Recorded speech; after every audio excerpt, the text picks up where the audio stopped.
WNBC. Here we are. I've been a publicity shill before, so fuck it, we'll do it live.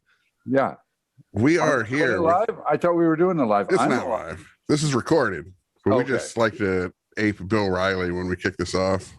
Okay. Or Bill O'Reilly. Remember that whole "we'll do it live" thing? You seen that where he like lost his shit off camera? No. Oh man, it's amazing. It's like a viral meme thing. It's hilarious. He's just getting mad about the copy they wrote or something. He's just like, fuck it, we'll do it live. Is he the Fox News guy? Yes. Yeah. Okay. Yes. Oh yeah. Good. He deserves. We're doing it ironically. Yes, we lampoon him a little bit. Good. We're here. I don't know with you guys. It's hard to tell. Have we started? Right. How about you introduce yourself? I don't want to. We're like, is it insulting if you're like, you might know him as Neidermeyer from Animal House or the Maestro from Seinfeld? Like those are the pop culture references, but it's like that diminishes you to some degree because you've done so fucking much more than that, you know. Well, I've done what is it? What year are we in? 2021. 50 years of making my living as an actor. So I've done. Damn, that's amazing. A lot of theater. Yeah, you guys twice as old as you guys are. We're older than you think, but we took a while to get going. We had some Bukowski years in there before we started making shit. Okay. I don't mean the productive writing side of Bukowski. You're just very immature. The drinking and aborting. So introduce, my name is Mark Metcalf, and yes, I was Douglas C. Neidermeyer, Sergeant at Arms in the film Animal House, which many people have seen and survived, and I played the pop culture references are worth it, and the Maestro in Seinfeld, a character that dated Elaine, took her to my villa in Tuscany, and don't ask if you're thinking of going to Tuscany, there's nothing there. And the Master in Buffy the Vampire Slayer, a friend of mine once said my bio should be, the title of my biography or autobiography, which should be From the Maestro to the Master. Yes. Not, what am I? I'm a master of none or a master of nothing. But anyway, but lots and lots of plays. You're in Wisconsin, correct? Are most of your viewership in Wisconsin? No, I think most of our viewership is through our LA screenwriting connections, and our mom is probably the main component of our viewership. Who's your mom? Do I know your mom? No, but she's the one person we know watches. The one that watches. Yes, right. Does she have her friends over? Hi, Mom. One of our 2 Patreon patrons. Oh, that's nice that you have that your mom likes what you're doing. My mom, I guess my mom actually kind of did sort of like it that I was in the theater, but she was very closeted about her feelings because my dad didn't like it. Oftentimes, especially at the beginning, they're not fans, right? Yeah, this is what you want to do with your life. Yeah. Well, aren't you? When I stopped acting in 1979, right, 78, I guess, right after Animal House, right after I made Animal House and produced a movie called Chilly Scenes of Winter from a book by Ann Beattie, starring John Hurd and Mary Beth Hurt and Peter Riegert, and I was in it also. And a really good movie. Some critic in LA called it one of the 10 best of the decade. And when it came out as Head Over Heels in 1979, then we got it back and we changed the end and we brought it out again as Chilly Scenes of Winter in 1981. But anyway, how did I get started on that? I was going to tell a story. That's what happens here, man. Trajectory. I got completely distracted. This thing gets like that. When I was a producer, I had to wear a suit sometimes, and I had to go to meetings, and my father liked that. Yes. Yeah, that's right. I had to stick the dick in my mouth as a producer. I couldn't just drool on it. Right. But. Dad was so proud of that. Dad was very proud of that. Yeah, that's my boy. See that dick in his mouth? That's my son. That's my boy. The only other thing he was ever expressed any pride in was the Twisted Sister video, and I don't believe he ever. I don't believe he ever. We're not gonna take it. Right. And weren't you in 2? I read the other. What was the other one? Anyway, go ahead. Oh yeah. I Want to Rock. Yes. Want to Rock. Yeah. Iconic, man. That is the 80s right there. Well, in a lot of ways, it was. My father never saw it, But a friend of his, a neighbor of his, came to him once with an article from the local Pinehurst, North Carolina paper saying about the video. And when Tipper Gore did her hearings on sex and violence and rock and roll, yes, that video was played. One of them was played in its entirety in the Senate. And if that information was in the article, my name was in the article, Twisted Sister, and I think it was probably "We're Not Going to Take It." Mm-hmm. And my dad was very proud of that. Spoke to his friends about how his son's work was in the Senate record book. Awesome. Did he agree with Tipper Gore more or Dee Snider as far as that debate goes? He probably thought Tipper Gore was a crazed liberal. My father was one of those people who thought Richard Nixon was railroaded out of office. Mm. I've often wished he'd lived long enough to see Donald Trump so that I could have at least heard what he had to say about Donald Trump. Interesting. Tipper Gore is an interesting one. We've brought her up on this podcast before because we've talked about how it seems like the left and the right have flip-flopped as far as censorship goes, where it used to be the conservative Christians calling in on Howard Stern and you can't say this and all that, but now it's like the left censoring words and speech to a degree, you know. But Tipper Gore, she's like that signpost that the OG. Yeah, exactly. Which you think she's when it started to turn? I don't know if she's when it started, but she's at least a canary in the coal mine that you can point to that this isn't something that just happened with Trumpism or anything. You know what I mean? Right. Well, I mean, in both of those parties and both of those, I mean, the whole country was founded by a bunch of people who puritanical, very puritanical, and just the way Australia was founded by a bunch of crooks, we were founded by a bunch of spiritual crooks. And that's why Australia is so much cooler. Like, give me crooks. Over a period. Yeah. There's honesty amongst thieves, or honor among thieves, or those are my people. And to live outside the law, you must be honest. Isn't that a Dylan? Bob Dylan? Yes, fuck yeah. Yes. So yeah, I'd rather live amongst crooks because these people who are peering in your bedroom window to see if your wife's going down on you or not. There's still laws against that in some places. Yeah, there may be. I know in Connecticut there were laws against sodomy, and if a cop or somebody was looking in your bedroom window and saw your wife going down on you, or you going down on your wife. I'm pretty sure they're still in the books, and so you know how they have those laws, like it's still illegal but to tie off your alligator to a fire hydrant in Lansing, Michigan, or some shit, you know. Those laws are still there. I guess it's easier to make a law than it is to unmake a law. True. Or take one down. They leave them up there. We may need that someday. Right. But it's an interesting conversation that I don't think it's flipped, because I don't think the right is any less into right than they always were. It's just that the more vocal ones. Yeah. And I believe, as a card-carrying communist anarchist, that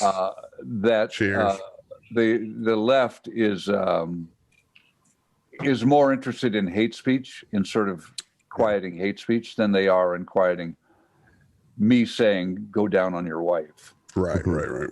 Well, you can bleep that out because you're we don't bleep shit. Good.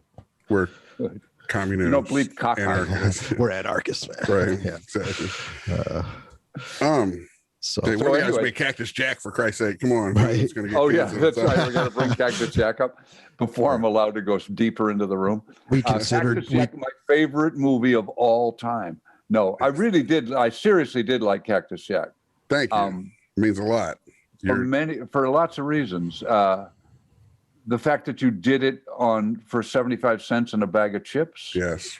And the fact that it took a long time to make it. I mean, how long? What did Michael say? From conception to putting it out in the world, like 5 years probably. Yeah. But off and on production, we got a few. Chris and I sold a TV pilot here or there, got stuck in development gigs, so we would have to take breaks from it. But right.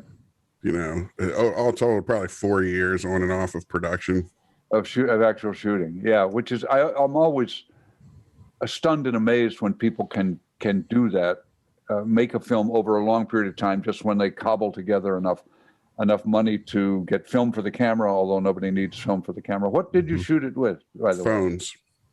On a phone. On a phone. No kidding. It was shot on a Samsung Galaxy S7 and an iPhone 8. All right, no kidding. And did you edit it on a Mac? Yeah, Final Cut Pro X. I did the lion's share of the first half of the editing, and our manager had brought in an editor we've worked with on a few rip reels and shit, and he helped edit some of it just so we can get it out in a timely manner. And we didn't take any editing credit or anything. We just let him have all the credit, but the first half of it, at least the black and white stuff, we edited for the most part. But okay. And you shot it on a phone. So is there any way of knowing what your rate? Because in the old days, when I came up, we always, as a producer, we talked about the ratio of how much we shot to how much film we actually used.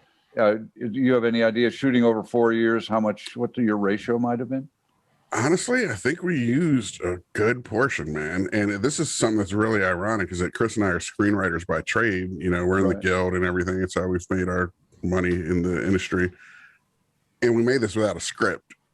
So, okay. So part of the reason being that we didn't want to deal with the waivers and all the bullshit with the WGA, that even to make your own film, you know, being a signatory and all that, there are waivers and stuff you can get by. But we're like, what if we just make this thing? Like, I would script those hate screens for Gall. Actually, obviously, he's a good actor, but he's not just gonna rip that shit off. It's not coming from the heart, right? So a lot of that was actually teleprompted and stuff, because I would just hit him with it. He'd show up. What are we doing today? This. We'd start reading it like, Jesus Christ, because I didn't even want him to. Things are you going to make me say today? Yeah, I wanted to just have that energy versus him reading it, and then should we say this? Is this too much? You know, it's like, let's just dive in.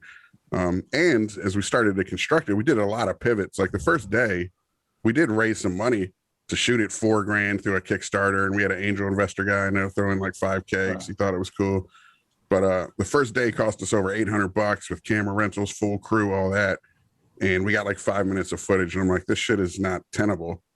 Fiscally. Plus, I just wanted a more intimate experience. Like the way a movie is shot, I find a lot of people, they're playing at making a movie. You know what I mean? So then you get all these hangers on set and people talking and stepping on your audio. And I was just like, do we need any of this shit? I mean, that's how I wanted to do it from the start, was because Jay and I just shot a short film ourselves, and it was just me and him, and it was very intimate. We were using a Canon 7D for that, but it was like by design, the concept of the film was something.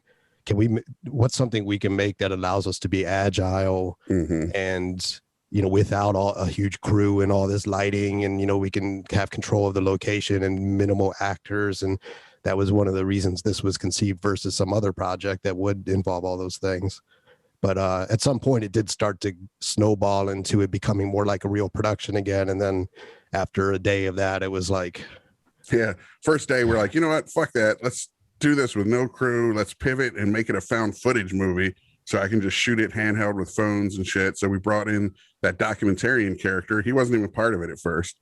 That was something we came up with like at the end of day one, like, hey, let's just do this. So we did a few pivots like that throughout, just staying nimble and creative problem solving, which is the most fun part of directing, you know? And eventually that allowed us to be extremely character driven, to the point where it's like, all right, Gall shows up today, we know what we left the movie off on. We shot pretty much chronologically. And what headspace is he in today? What kind of mood would he be in today when the documentarian shows up? What if him and mom just got in a fight? So that's where we're going to start. And we would just improvise. And I remember Chris and I have mentioned this too once or twice on the show, but there's that line in Oliver Stone's The Doors where Ray Manzarek goes, he had a meeting at MGM or some shit, right? And he sees Jim Morrison on the beach, and Jim's like, hey man, are you making movies yet? I heard you had this meeting. And he's like, yeah, I had a meeting. And the guy's like, where's your script? And I said, Godard doesn't use a script. He just improvises with a camera. And the head of MGM said, great. Who the fuck's Godard? Right. But it always stuck with me. Like, just improvise with the camera. That's cool, man. And yeah, so we just had this really intimate thing where we're just like kids playing and making it up. And of course it's horrific content because we're making like a horror of rhetoric. But at the same time, it was just very, very cool to do it so intimately and on the fly and artistically. It felt very freeing and liberating. And some people could say the movie doesn't have much direction or it's redundant, but that was all by design as well. It's like we wanted to lock you in a basement with this monster and hold you captive. Yeah, and just, as an audience member, to highlight how one track these obsessed minds are, that he's consumed with this shit. So if you were to be down there with him, it's all he would talk about, you know? Right. Anyway, we don't need to talk about Cactus Jack this whole time. But we're glad that you appreciate it. I was going to thank you for coming on my show to talk about your... but we were talking about a couple of things you said. You go ahead. No, you finish your sentence. Well, just real quick, we were talking about censoring when we dove into Cactus Jack, and we did consider coming out with a quote unquote safe space edition, which would involve either bleeping out or just blanking out but then we realized it's just going to be nothing but a string of just beep beep beep beep beep. So, and we just decided it was more a joke than anything, you know. Yeah, well, you could do it. You should do it as a joke and as a commentary on language and on films and everything else. But the whole process that you describe, back to Twisted Sister, the title of their album, I think, is "Stay Hungry." And it's something that you see over and over and over again, especially with Hollywood, is that when filmmakers are starting out and they're doing things based on economic reasons, not economic reasons like if we do this, we can make a lot of money, but just how can we make this dream, this idea come to fruition? And when all we have is a grocery cart and I want the camera to move. I mean, I think Godard I can't remember what it is, but he put the camera in a grocery cart and had somebody pushing the grocery cart, which, what's his name? I can't remember who directed Going Places with Duperdew and that other guy who killed himself. But they do a whole scene where they're chasing and harassing a woman in a grocery cart, one guy pushing a grocery cart, which they're sort of tipping their hat to Godard and that. But when you have to improvise, when you have to come up with an idea and a solution, and you have to finish this shot because the actor is going in and having his arm amputated the next day. And then how do we include this actor with an amputated arm? I'm just spitballing now. Well, how do we shoot around Gaul gaining 50 pounds during the 4 years we shot the movie, right? His new teeth. He's getting new teeth. Part of the reason we cast him is this fucked up grill, and he gets new teeth before it's over. But that's where the real... That's the fun. That's where the creativity is. That friction of how are we going to do this, and we've got to do it now because the gun is at our head. A friend of mine once said, "What's the difference between acting in movies and acting on the stage?" And I said, "I don't know what."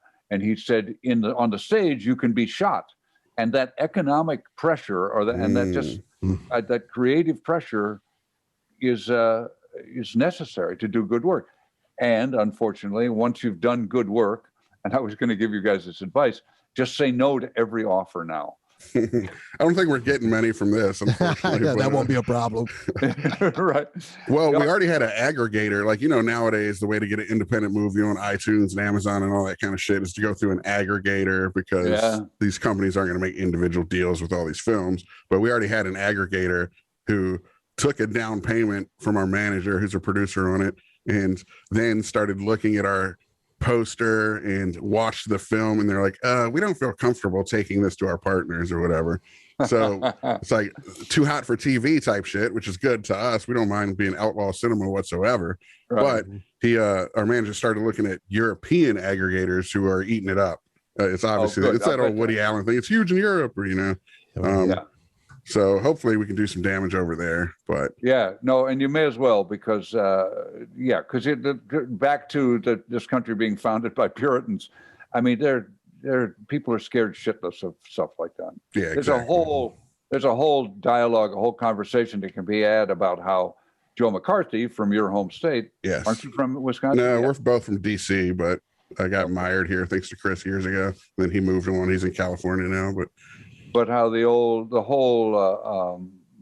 HUAC and the Red Scare and everything like that just terrified artists in this country if they weren't terrified before. But the group theater, all those people, there was a real movement, a liberal, I guess there's that bad word again, but there was a movement of where the arts could be politically involved and could make bold statements and strong statements. And McCarthy scared the shit out of people. And I think it's still, the business end of it is still scared. So it's up to you guys. Good. Yeah, run with it. Because if it becomes popular in Europe, if you become popular in Europe, then they'll want you over here. Because they like European stuff because it's classy. And deep in our hearts in America, we know we ain't classy. Oh, no. But if they like it in Europe, it means Europeans, they like brie cheese, don't they? Brie cheese is classy. It's not Velveeta. Right. Well, speaking of European cinema, you be the brie. Part of the the other thing I wanted to say about your process, and how your narrative works, is back in the early days of pornography becoming acceptable, the laws said that you couldn't do sexual content in a narrative form. So a lot of early porn that showed in theaters in New York on 42nd Street, back when it was, as Truman Capote said, the soft underbelly of New York, was in the form of a documentary. They would say, well, we're making an educational film, and they could slip it by and get it out and get it in theaters and get it in front of people. They did a documentary on how to do a blowjob. Right. Oh, yeah. Okay. Technique. So turning it, turning videos. Story and it worked. By the time you became a producer, you were, well schooled thanks to those films. That's right.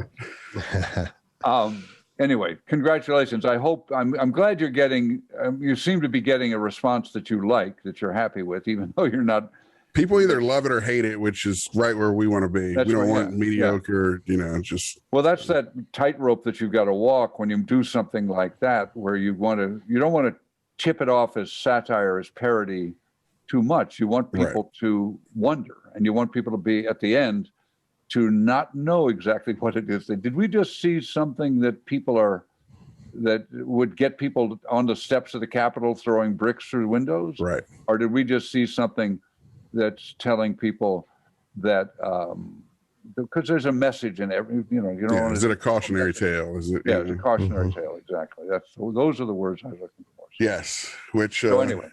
I mean, man, again, it means a lot to us that we saw that podcast you did with Gall, that Off the Rails and Movies with Mark podcast, where you talked about it, and we were just like, fuck yeah, somebody whose opinion we admire or care about gets it. Even though, you know what I mean? A lot of people don't. The only reason you admire or care about my opinion is because you probably like the films I've done.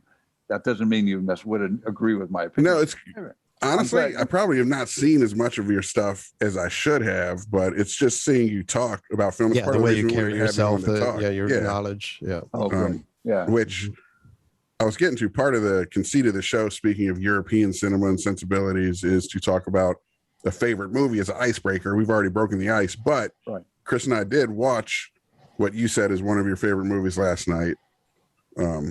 Children of Paradise, Les Enfants du Paradis. Yes. Les Enfants du Paradis. Yeah, it's great to say in French. It is such a beautiful language. So you watched it for the first time, but you heard of it?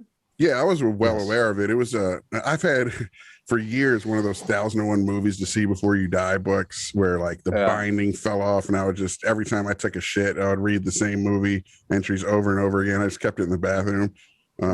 So it eventually fell apart from being waterlogged from showers and shit like that. But that was always in there, and that image of Baptiste always stood out to me in the pantomime, and the grease paint and everything. Yeah, exactly. I think Pierrot is the character that he's dressed up in. That's the costume. Yes. Which is straight out of Italian Commedia and the French adaptation of Commedia dell'arte. And it's great. Dude, it's an astounding fucking movie. It deserves its place in that book. If you were to absolutely suck that book down to 100 movies to see before you die, or 50 maybe, I'd put it in there probably. It is place, amazing. So thank you for picking it. Yes. I was intimidated by the 3 hour. Go ahead. No, I rewatched it last night. I'd probably seen it maybe a half a dozen times. I first saw it on the big screen at the Thalia in New York, I think back in the old days when there were big screen art houses. Do you know what year that was? Like, because Chris and I, that's part of what we like to do here is forensically dive into why it's your favorite movie, when you first saw it, etc. probably 71 or 72. And you had already wanted to be an actor, or was it a movie? I was already acting. Right. I was already getting paid to act. I wasn't sure I wanted to be an actor. I just wanted to have fun, basically. Girls just want to have fun. I wanted to have fun too with the girls. Right. Yeah.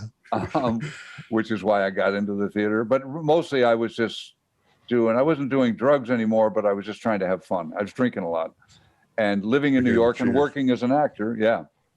Good morning. And I just went to see as many things as I could see. And I'd always liked, even in high school when I was wearing khaki pants and polo shirts and trying to be normal, I still was listening to Miles Davis when I came home at night, or Coltrane when I came home at night, or when I would read Hemingway or something like that.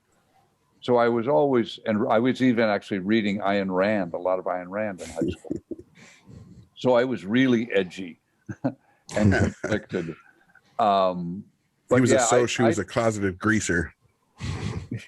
Sorry, go ahead.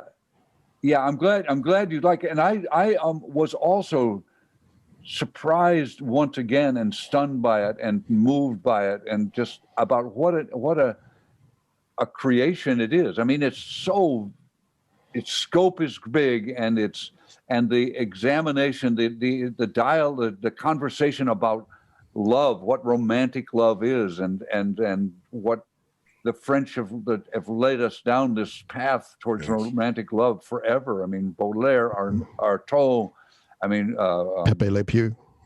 Pepe Le Pew. And you know who was amazing, brother. I just read a thing I was reading about this movie, and two things. One, the guy who plays the rag man, the guy who comes in and is sort of messes things up. Jacob? No. What the fuck is his name? It's an H. It's a god's name. Hercules, not Hercules. Oh, wait a minute. I have it right here in my little book. Hold on. You can hold on for a minute. Yeah, right? I got some notes actually. This is a book that comes with the disc that I bought years ago. Jericho. Oh, it's biblical. Yeah. Right. The guy who played Jericho, there are two different actors in Jericho. The guy who's given credit is Pierre Renoir. The older brother is Jean Renoir, one of the great, consistently great filmmakers of all time. I'm sure you guys have seen Grand Illusion, Rules of the Game.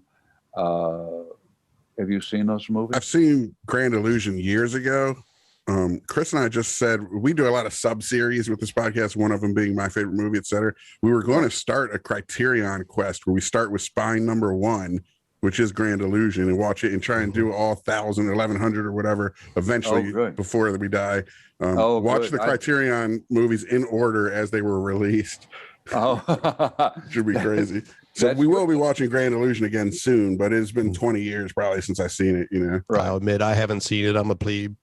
Okay, well, you should like it because if you like film, you should like, because it's a wonderful film. I have always loved it. When I did Neidermeyer, the script said that after the drag on the horse, he had a bandage on his forehead, and I wanted to do something more painful, and I also wanted to honor Grand Illusion, because it was if anybody had asked me in those days what my favorite movie was, I might have said Grand Illusion. I might have said Les Enfants du Paradis anyway. That was 1977 we made that. Anyway, the neck brace came from I'm trying to remember the actor's name who plays the Colonel. Remember, Von Stroheim?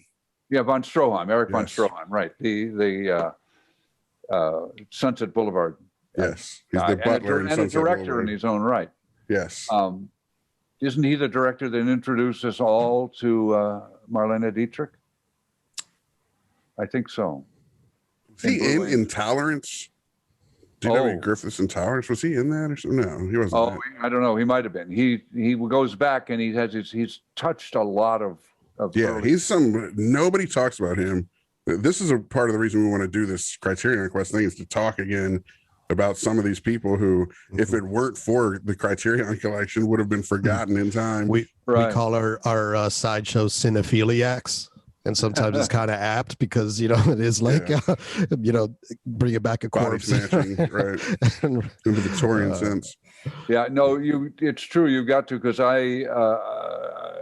there's a lot of people, your generation and younger generations, who have a hard time watching a black and white movie. Mm-hmm. Yeah. Well, I'll admit this movie being 3 hours long, the era it's from, and subtitled, I was intimidated, but it swept me away. Once I started watching, it was just like I was in. Yeah. Yeah. Well, once that opening shot, that opening sequence down the Boulevard of Crime, which is, and it's actually, they released it originally as 2 movies because the other part that we'll have to talk about at some point in terms of Stay Hungry and how to make a movie and how hardship makes you better is that, which it's easy to forget when you watch the movie, that this movie was made in Paris and in Nice while it was occupied by fucking Nazis. Yeah. Craziness, dude. All right. And the Nazis didn't let any film be released that was longer than 90 minutes. So they had to make 2 films out of it, Boulevard of Dreams and Boulevard of Crimes. Interesting. So if it weren't for the Nazis, it would just be a 3-hour-long picture, probably. It would be a 3-hour-long picture. Instead, it's got a slight intermission. It should be watched, I think. And when I first saw it on the big screen at the Thalia, it was shown as one. I don't think I realized until later when I was reading more about it that it was actually not conceived of. It was conceived as a document that we're just going to make until we're done making it. Yeah, but with the Nazis playing the Harvey Weinstein role, telling Quentin Tarantino he has to make Kill Bill 2 movies. Right, pretty much. And the lead actress, Arlette, I don't know, my French isn't that good. Was a Nazi sympathizer. She was one of the French who, when they came, sort of said, "Oh, I'm so glad you're here." Yeah, she was the lover of a Nazi colonel, I think, or a Nazi. I mean, you always got to wonder, especially with women, they kind of get the benefit of the doubt. Was that self-preservation or you know? Right? And a lot of them were afterward, you know, they had their heads shaved and stuff as retribution for you know, sleeping with and, you know, dating German occupiers and such. That's so crazy. This took place. The original actor who played Jericho, the reason Pierre Renoir does it, most of it, they had to go back and reshoot. The actor who played Jericho, whose name I can't remember, but it's with a T, L-T-2, it's Le Togo or something like that. I'll look it up later and tell you. But anyway, he was, while they were still filming, the French resistance marked him as a traitor and tried him and sentenced him to death. Damn. So dude, let's make a movie of the making of this. Yeah, that would be fucking amazing. It's amazing because it would just have some actor replicate Baptiste's performances and shit. Yeah, I was wondering, but within the context of Nazis around, dude. This is one of my bucket lists. I think they used 1,800 extras, and many of the extras were members of the French resistance who did it so they could make some money and also so they could have a public face and nobody would take them seriously as resistance fighters because they're actors. They're in a movie. They're those little faggots. I always had so much great respect for Oliver Stone when he made Salvador, how he went down there and he kind of played the government versus the guerrillas to get his shots of tanks and shit. But that was an opportunistic filmmaker going into a space and capitalizing on something going on. These guys were under occupation by the fucking Nazis of all people. Like, well, wait, that's interesting though. Say something, credit to the Nazis that they would allow art like this to be made at all under their. Well, the nice thing about movies is that I was going to say, you heard it from Jack. Credit to the Nazis. From the maker of Cactus Jack, credit to the Nazis. Fuck. Remember I said we don't edit this? Thanks, Adolf, for letting us have this movie. Well, he was a failed artist, but an appreciator of the arts, at least. Lord knows they stole enough of it. Yeah, exactly. But that's again, we're back to Stay Hungry, back to Cactus Jack in a way. But that suppression. Yes. There's a great theory that I think is probably true in many ways, that oppression, that some of the best art, especially the art that kind of walks that edge, comes under repressive regimes. The stuff that came out of Czechoslovakia, the poetry and the plays that came out of Czechoslovakia when the communists were perched right over it, the Soviets were perched right over it, is fascinating. And France who has a long history of anti-Semitism, and the Jews who lived there just had to learn how to dodge it. I think 3 of the people involved in the art direction, which is phenomenal. I mean, it does what art direction should do. That when you said that image of Baptiste in his Poirot costume sticks in your mind. From the costumes, from Arlete's costume when she first shows up with that kind of bustier thing where she doesn't have. I like that costume she's in when you first see her, when she's in the bathtub. The birthday suit. Oh yeah, yes, when she's. That's my favorite of the costumes. Yeah, when she's well, actually, it might not be true. When she wrapped that blanket around her, that might be the best one. Yeah. For a woman who, for my personal taste, is not particularly attractive, she's just so fucking sexy. I don't want to say anything about her looks, but now that I know she's a Nazi sympathizer, fuck her. She wasn't that hot. She wasn't all that. That's one of the criticisms I've seen of the film is people saying, I don't buy that this something about Mary shit goes on with her. But I buy it, man. And they did a great job of casting the bungled and the botched, the people in the street, the Jerichos, where if you look around at all the extras, they all look beat to hell compared to her. So if you were in that time and place, she would be this flower. She would be the one you pay attention to. Yes. And it's the other like the heart wants what it wants, kind of speaks to that. Yeah. I don't know if you've ever had a French lover or loved a French person at all, in an intimate way. But we tend to like shots of girls in bathtubs where you can see their boobs. And we tend to like big butts or really nice, tight area. But the French probably like that too, but that's very much an American thing that's laid over. The French really tend to go more for, look at Simone Signoret, one of the great actors. I mean, she's not anybody you'd sort of, an American man would run across the street to get in front of, to talk. But what Americans would call a flaw, they would look at it as a feature, like Bridget Bardot's gap teeth or something, you know what I mean? Yeah, exactly. That becomes character to them. Right. And that becomes. I never noticed her teeth. I'm just kidding. Yeah, I know you weren't looking. I wasn't looking at her teeth. She's all timer. But the fact that she's not that hot, like you say, like we call a woman hot. It's being kind of facetious. I think actually adds a layer to the dialogue, to the conversation about love. What is love? What is desirable? Yeah, exactly. Because 4 men risk dying and killing themselves and risk everything they have because of her. And I buy it, even though, as you say, she's not knocked down, drag out beautiful. But part of it is that they can't have her, I think, too, when you're denied you want it more. Yeah. Exactly. She's kind of aloof. Well, and her idea that love is simple, she says. Yes. Like, is it really?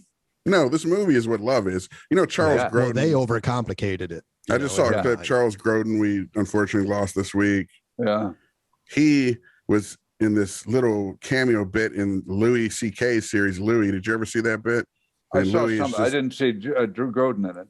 Well, there's I just came across a clip since he died, that somebody had shared that reminded me of this bit in the show, where it's an episode where Louis he's like in heartache because he's lost this woman he loves or whatever, and he meets Charles Grodin on the street, who plays his customary, gadfly, I guess you could say, to a degree, where he's saying like, you're hung up on like the good times that you've lost, thinking that's love. No, what you're in right now, this is love. This is the suffering, the misery. The heartache. And he's like, so embrace it. Like, this is true love. The bad part is when this ends and you don't care anymore. And that's very much what I felt this movie was doing, that it was embracing the idea that the love is this, to a degree, torture. And the greatest sin would be for Baptiste to stop caring or something, you know what I mean? Which she thought he did.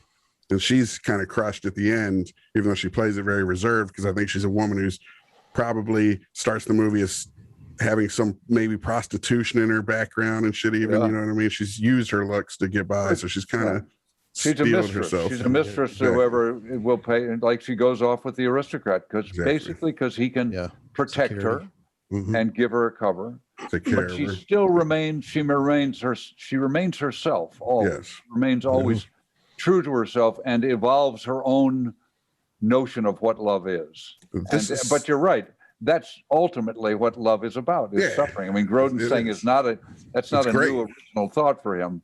Well, and, Louis being very influenced by this kind of shit as well, the French, the stuff that influenced Woody Allen, who he might have been influenced by proxy, but that we don't get very many American sophisticated takes on love like this. I feel like maybe we do in the independent scene, and I'm just not catching those movies because they aren't marketed to me. Or we don't embrace. I mean, it's mostly about sex for us. I mean, and it is about sex.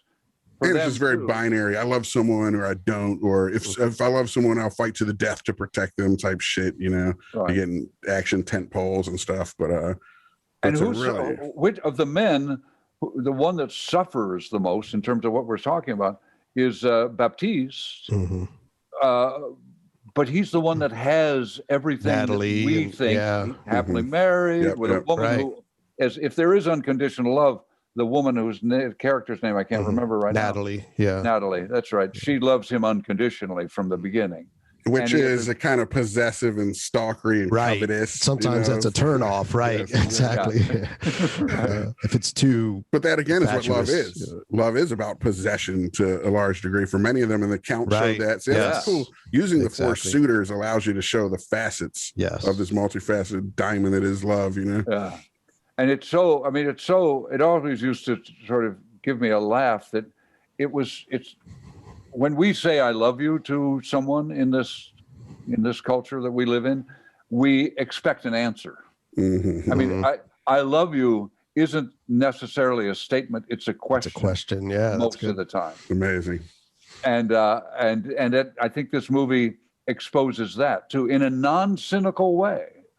I mean, it's still they call it poetic realism. Marcel Carné was very involved in poetic realism, and it is from the language. It's not naturalism, certainly. It takes place in and about and around the theater, and what could be more unnatural than the theater? And yet we always look to the theater as we look to cinema to see ourselves, to find out who we are. So we look to this elevated, stylized, and the most popular artist in the film is Baptiste, a mime. Yeah. I was never a big fan of pantomime, but watching this, I loved what they did with it. The stuff with the rope and everything, and it was true. It's so great. Poetry, man. When he acts out the real sort of revelation that it's not Marcel Marceau or all those guys in the corner of 59th Street and Fifth Avenue doing the box. Oh, I'm here. It's a box, and oh, I'm trapped. When he acts out the crime that he sees, that was great in the street. It's brilliant. I mean, it's truly brilliant. You suddenly see what. Yeah, I kind of had to pick my jaw up during that sequence because, and that's something again that he does so long takes, long actions, long scenes. Period. You know, we'd get extended sequences where you're just watching the play. Speaking of which, we're just going to be throwing random shit at the wall because I don't even know where our buzzer is. But I love what Frederic does in that sequence with the authors. How he takes over this play that he thinks is shit, and on the stage as an actor, the fourth wall. Yes. Have you ever desired as an actor to just stop, pull a Frederic? Many times. I did a play off Broadway. And I can't remember the director's name because I really hated him. And this play was good. It was called Macroon's Guevara. And my response was not to sort of step out in the light and take it over. I just blocked myself. I just went and sat in the corner and watched it and shook my head. And I would say my lines, but I'd just, I'd obeyed the rules, but well, that's what most people do. So there's a wish fulfillment. It's like a fantasy scene, a superhero movie pulls where he does that, and at the end, I mean, the way it fucking ended, and then he ends up dueling Yes. Killing well, just the author. The authors of the true crime or whatever are there, like literalizing author. It was fucking brilliant. I love how when he showed up for the duel too, they were like, "Oh, he's on time for once." Yes. And then he shows up in the next scene. He's been wing shot. You know, he's in a fucking sling because he caught one in the arm. Is that the duel that he shows up for where he's just totally drunk? Yes. Hammered. Yes, he was drinking with Pierre, the criminal, the previous night. Yes, Lancier, whatever. Right. Yes. Yeah, he was an amazing character. Each of these characters almost deserve their own fucking podcast. All these guys were based on real people too, and the actual guy that Pierre was based on was guillotined at like 30 something for his crimes. Yeah. Which one? The criminal. The criminal Pierre. The guy with the spit curls on his forehead. Yes. Yes. Great little Prince mustache and shit. Yeah, that's right. Which I kept trying to look at to see if that was a fake mustache or if he actually grew it, but I think it was fake. But Don Juan DeMarco, he took a he was getting and the whole movie started. The idea for the movie started when Carné ran into Jean-Louis Barrault, who plays Baptiste in Nice, because they were both in Nice, I guess, because it was a nicer place to be when you're in a country that's occupied by fascists. And they started talking about the theater, and Barrault was talking about this mime, Darabou, I think his name is, who I can't remember the story we told about him, but it's a good story. And they decided to make a movie, and then Jacques Prévert came in as the writer, as Carné's his guy, long-time collaborator. Partner. Like if you guys work together, the way the Coen brothers, one tends to do more of the FaceTime directing, and the other one does the writing directing. And they came up with that movie because of that, because of these three actual characters. Amazing. But they're such great, rich characters, and you get to see them grow. I mean, the Frédéric character who you see in the beginning, trying to pick up Arletty, trying to pick up Garand. Yeah, at first you're like, you don't know he's an actor. It's like, is he a con man? Right. I know. It's like, he's an actor. So basically. So he can do that. But I don't know. I wish I was young enough. I want to run out and get in a crowd of people as soon as we're allowed to be in crowds of people, and run in front of a woman that I think is attractive, and so I can walk towards her and bump into her going Dude, forward. He had game. He did. Right. Dude had serious game. Great line. Speaking of the crowd too, when this film opened, because of COVID and everything, I just got shook for a second. Like, whoa. Just how tightly packed everyone is on the streets in these cities. And they weren't without their plagues then, of course, in those periods. So it's crazy to think about. Yeah, but that opening scene, and then the last scene when Garance goes off in the carriage, and he is caught up in this sort of humanity. Yeah, just the most of them dressed as him because he's so popular. Right, going the wrong way. Blends into the mass. Yeah, towering filmmaking, honestly, and it's like, well, I thought as I was watching it, and I thought afterwards that for me, filmmaking and being involved in filmmaking and art begins with this movie. It's like the book of Genesis. If life is a Bible of like the Bible, it's like a creation seems myth, to me to be the origin of so much. Notions of romantic love, ways of making a movie. It's back to the theater. Well, I was going to say the theater aspect too. Like I found it interesting that it was outlawed to use speech in the more, common theaters there. Right. Yeah. Where the people they even were fined if they spoke on stage. Well, this movie has a massive preoccupation with class, which is something we should probably dig into for sure. Yeah. Well, the whole notion that's repeated again and again and again of the people, the workers. The gods. The people who made they were the children of paradise, right? The gods, the children of paradise, right? They sit in what they call the gods. Yes, exactly. And at one point, they're referred to as the gods. This is why we do it. We do it for them. There's a great J.D. Salinger in Franny and Zoe. There's a great long speech about Zoe asks Franny why he acts, and he goes on this long speech about how he does it for the fat woman in the balcony. Who do you act for? Because we this whole fourth wall bullshit where we were talking about Cactus Jack again. How you deliberately turn it into a documentary, would break the fourth wall, direct address to the camera. This fourth wall bullshit in theater and everything else. No actor goes up to that wall and says, okay, I know the audience isn't there. The audience is always there. So you're always performing for the audience. Now I got lost. I got sidetracked. What was I saying? Let me throw in something that might help jog your memory. Is that it brings up to me, one of the scenes that jumped out to me is the scene where Frederic and Baptiste are talking about acting. And Frederic is so ego driven. It's all about what he wants to do. He wants to resurrect Caesar and have these great men live through him and all this shit. Right. But for Baptiste, it purely is about the gods. It's about the gods. And man, shit, I even had a quote or two I wrote down, but there's some amazing dialogue. Maybe I should pop it up just to give people a indication of what we're talking about, the level this movie's operating at. But I don't know if that helps jog your memory at all. But that's the scene I'm talking about where they're having that conversation. Here's what Baptiste says. Yeah. They understand, though they're poor. I'm like them. I know them. I love them. Their lives are small, but their dreams are grand. I don't want only to amuse them. I want to move them, frighten them, make them weep. You know, so he's very much. No, he's the true artist. Exactly. And Frederic, as wonderful an entertainer as he is, as great a performer, as bold as he is, to take over that play that the authors don't know what they have and don't know where to go with it, and to turn it into a farce comedy satire on writing itself. Meta. He made it meta. Yeah. Yeah. But that takes a different kind of ego, a different shape of ego. They're both valid and they're both necessary, and they both exist. But and they both exist in every great artist, even like Baptiste has a piece of that in him. Oh yeah, he's not completely altruistically performing. Right. You know what I mean?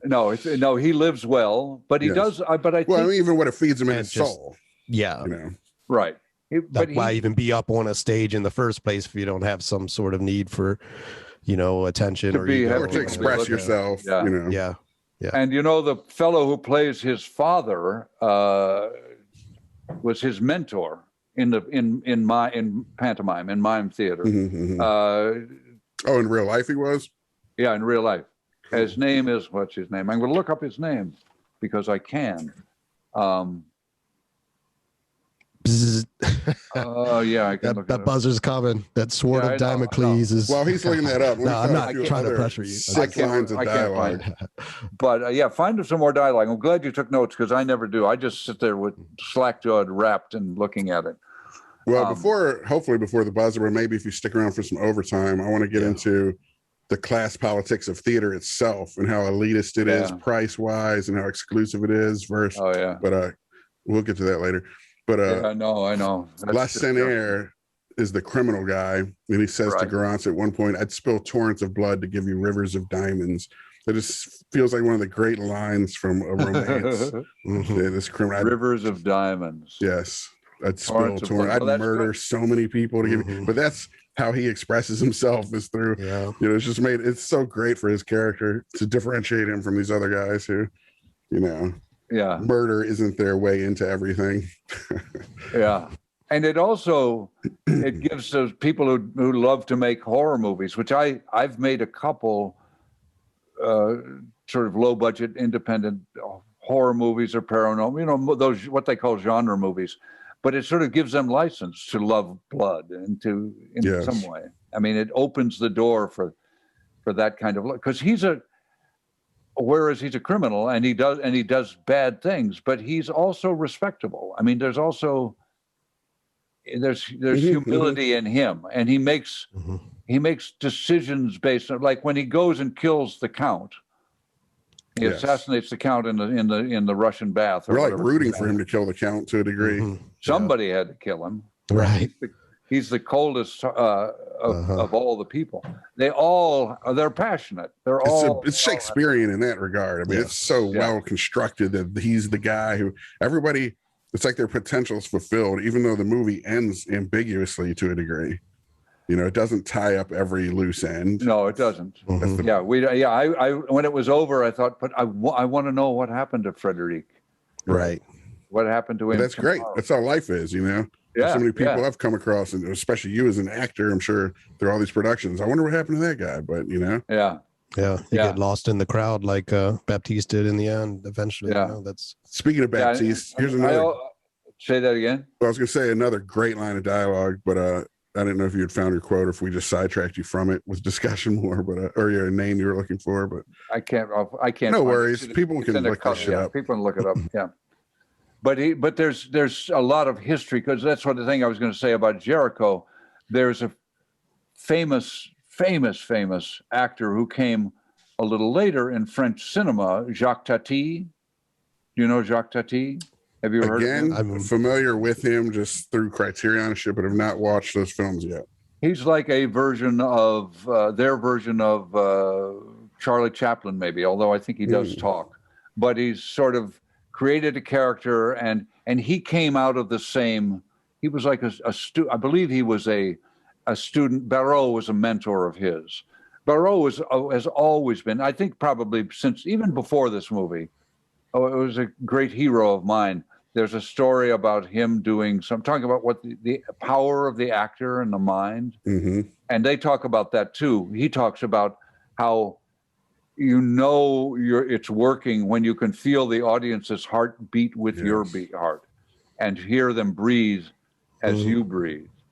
And I remember for myself, way back in college, I did a play by Harold Pinter called The Birthday Party, and there's a point at it where the character I played, Stanley, can't talk. He's so terrified he can't talk, and he's trying to talk, and I was making these gagging sounds, and there were people every night. There were people in the audience who were making those sounds as I was making them. Sympathetic gaggers, right? They were trying.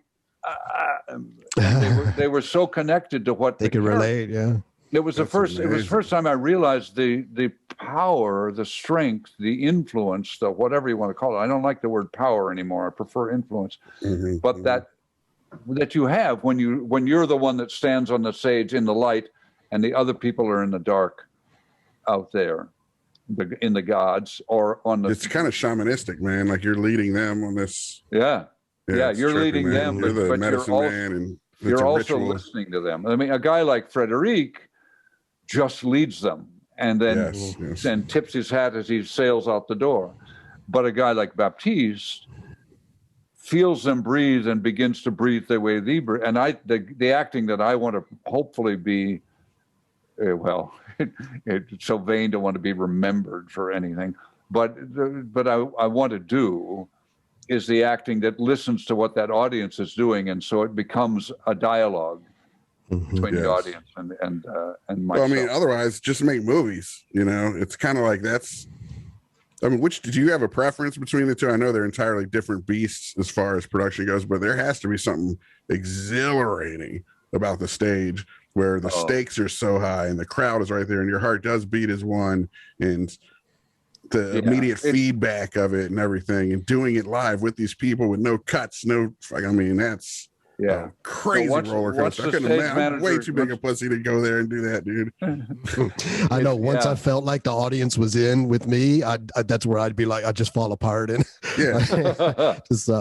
well, that's a moment, because that's a big responsibility when you realize. I mean, I remember having that feeling afterwards when I was on stage in the birthday party, and I realized that the audience was making the same sounds I was making, and they were doing it involuntarily. I realized that's a humongous responsibility that I have. Like tightrope walking too, just in the sense that now you've got all this attention, and this is that. We grew up in a house that fostered wanting to be unseen. Right.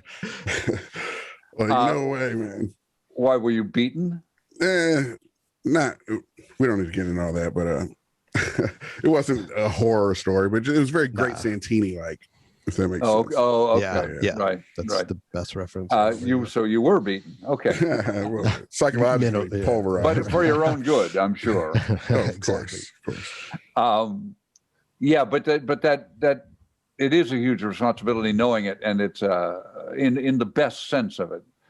But that moment that you described of falling apart when you know you have that, that's when you sort of really have to sort of breathe and and go forward anyway. Well, even like we've talked about this, I was a really good baseball player when I was a kid in practice. I was the man in practice, but when it came to games, holy shit. Fold like a chair, dude. For years and years and years, I much preferred rehearsal and didn't like performance. I like performance more now. Do you get anxiety still, though? You know, they say, you know. Yeah, I do. When I go on stage, I do. But I also know that anxiety is going to be there. I know I'm going to want to throw up. I know I'm going to have to pee 90 times. I know all of that. So I start my preparation. Do you have any examples of where it went off the rails and you totally fucked up a show or anything? Oh, one of my great learning experiences was doing a play called All My Sons in Springfield, Mass. With the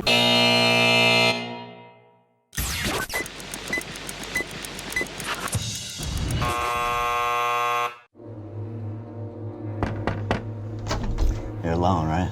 Yeah. Is it cool if I start filming now? No, when we get inside. Why are you here? I just thought it was really interesting, you know, that someone hasn't left their basement in 6 months, not even to use the bathroom. Is that true? Why would I want to go out there? I got everything I need right here. That's what's wrong with most people. They're weak-willed pussies and parasites who buy into that whole it takes a village bullshit.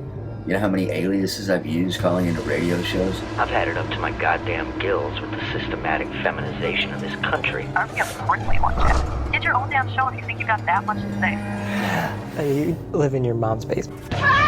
Get down! Fuck you! What's so special about my loser son? You really do hate your own mother. She's a woman. Why wouldn't I? You know, there's some disconnect there, and if I could find it, what is hate? Where does it come from? Where does it go? You want to know what gender you are? Reach down the front of your fucking pants and shoot fucking kite. Black Lives Matter. Do you call horses slaves? Liberal fucktard. Enough with the parades and the rainbow flags. Dude, this guy's...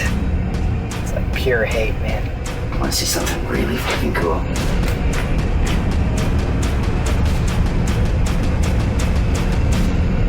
This guy is a fucking animal. He's got himself on a leash. He's itching to get off that fucking leash. And he's gonna fucking kill some people. What a fucking show.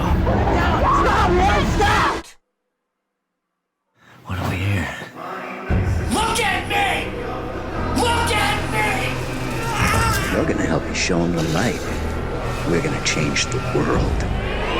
This is Cactus Jack coming to you live from a studio audience.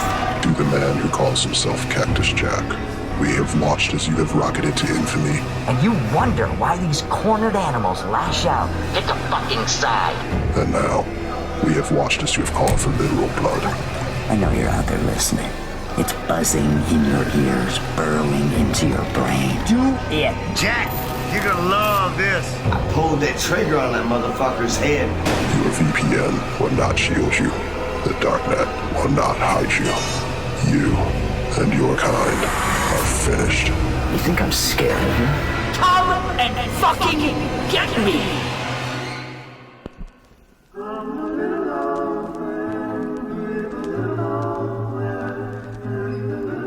Might I be your neighbor? Neighbor?